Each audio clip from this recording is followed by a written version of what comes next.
iyo urebye rero comments ziri hanze aha ubona amaherezo ari ayahe? Amaherezo y'iki? Babanza usubize usoma comments. Iyo ndebye hari comments zitambuka kuri filime sibyo? Iyo ndebye comments nyine ziri hanze aha kuri mwembi. Njye na Irene amaherezo nyine ni ugukora tukabona amafaranga, nta kindi nta yindi purpose dufite. Ndi kuvuga ibyo abantu nyine bakeka. No rega mbere yuko abantu baba bakeka bagomba kubaza ba nyirabyo. Umuntu aba agomba kuvuga ibyo ashaka kugira kubera ko ntabwo baba yicaye ngo aganire nanjye cyangwa aganire na Irene. Ibyo babona tuzakomeza tubibereke nyine nk'iyo. Niyo mpamvu nyine ndi kuganira nawe. Kandi wenda ibyo ntabwo nza kubigira urwenya kuko ushobora gusanga kuri wowe ari ibyanyabyo.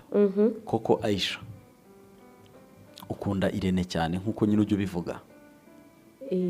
Ndamukunda of course. Ni ubona ari nako nawe bimeze se? Atankunda se twaba duhorana dukinana tuganira. Ntabwo mbizi nyine nakoze kuko nyine ari amarangamutima baraya nyayo muri filime. Ntabwo ndi kuvuga muri filime ne nahavuye. Chita Irene ni inshuti yanjye ndamukunda pe.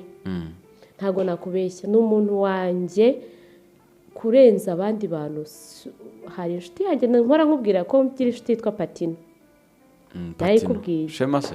Shema Patino. Shema Patino. Inshuti yanjye magara. Ndamukunda cyane. Ariko ahantu atandukana na Irene, Shema ntabwo duhorana cyane nkuko twakina na filime cyangwa iki, ariko Irene ni umuntu ngira nawe ushaka kungira inama, ushaka gutya. Ni inshuti nyine ushobora no kuguhumuriza buri kimwe cyose. Akumenyera buri kimwe cyose. No, ntago mvuze kamenyera. Aisha uri kubivuga. Ntago mvuze ngaramenyera. Yego. Ahubwo hari abantu batazi ubushuti icyo ari cyo. Wa mugani. Rero ngiye na Irene turi urugero rwiza rw'inshuti. Wasanga nanjye ndi muri abo bantu disi batazi icyo ubushuti ari cyo. Ntacyo uzi. Kubera yuko mba mbona ngiye bari ibyanya. Ibaze nawe urwego inshuti bagera bakavuga ati hano abantu baraberanye bazabane, hano abantu barakundana bakagira ngo bakavuga iyi couple. Kandi mu by'ukuri umuntu ari inshuti yawe. None se Aisha wenda warabisobanuye ariko kubivugaho ntibikuraho kuri ku mutima. Ibyo umuntu yavuga nibiri ku mutima biba bitandukanye. Kuko na filime urapretendinga umuntu uramukunda kandi ari n'ubwa mbere umubonye. Ari ubwa mbere umubonye. Ukanamwishimira. Cyangwa ugahura n'umuntu ukamutura umujinya ukamutuka kandi ari ubwa mbere umubonye. Umunsi asohora Save the Date iherekejwe n'amafoto y'umukunzi wa nyawe utari wowe. Hari ukuba wenda wari ubizi, hari nuko wenda warabyakiriye cyangwa utarabyakiriye. Ukuri kw'icyakubayeho muri ariya masaha cyari igiki? Je mu mutima wanjye nta kibazo na kimwe nagize. Ko twaragutagenze. I know. Bamwe baraguhamagara. Nabonye inshuti. Nta munyamakuru w'inshuti ubaho. None se abanyamakuru twebwe twari tuzi koko ko we na Irene mukundana. Save the Date bibavuyeho. Izina tubona si wowe. Yego. Amafoto turaslidinga tubona harimo nyine nyirubukwe w'ukuri. Ahangaho be umuntu koko nyine uzi agaciro k'ubushuti. Wumvise wishimye? Nese ubwo bukuri kumbaza bwarabaye Chita? Ubwo bukwe bwarabaye? Ntabwo bwari bwaba ariko nyine abantu bagufata nk'uwasebye. Niyo mpamvu bari kukumaza. Bafata nk'uwakoze iki? Nk'uwasebye. Ntabwo njya nseba rero.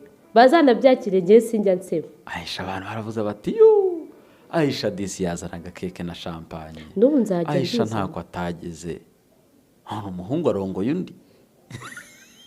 Ako Irene yababwiye ko ari yayi. Sinzi impamvu rero mukomeza. Oya. Ngeyayi. Kandi ubu invitation ihari. Iri he? Inyereke. Ndayifite. Inyereke pe. Zana telefone nyikwereke. Inyereke. Nukuri ndayifite. Naho buzabera n'amazina. Amazina yande kandi narabonye mushidikanya ku mazina y'umukobwa. Nge ntabwo ngamije nabi pe. Nta nabo ugamije. Niba munakundana bya nyabyo ngewe n'undi sanzwe nyobora ubu. None uri gushaka kututeranya ubwo. Oya ntabwo nshaka kubateranya. Ushaka gukora iki? Nshaka kwereka to reba. Turebe. Reba. Turebe izana hano. Reba. No urabona iryo zina ryo hirya ryo hejuru. Ryo hejuru. Ryo muntu banze. M&N. Aho uyu wobanze amazina abanza. Ayo nga oya ahasi aho. Ntago uzi iki umuntu abantu bigeze kwandika izina ritari iryo ngiryo. Barababonye. Iryo hirya rihera. Yego. Abantu ntago bafite amakuru ahagije. Ariko officially urabona ko gahunda ni iyi nayibonye iyo gahunda ndasanzwe nyizi ndayimenyereye urayimenyereye aho atari njyewe uri kuri ayo mazina ntabwo ari wowe icyo mbaza Aisha nyifite amatsiko ubukwe bwa Irene uzabutaha of course wishimye cyane kubera iki ahubwo mbuze harabyo ari ikibazo nibwo abantu ntabakira hano basanga uzaba ufitemo nk'inshingano ntazima nzaba nzifite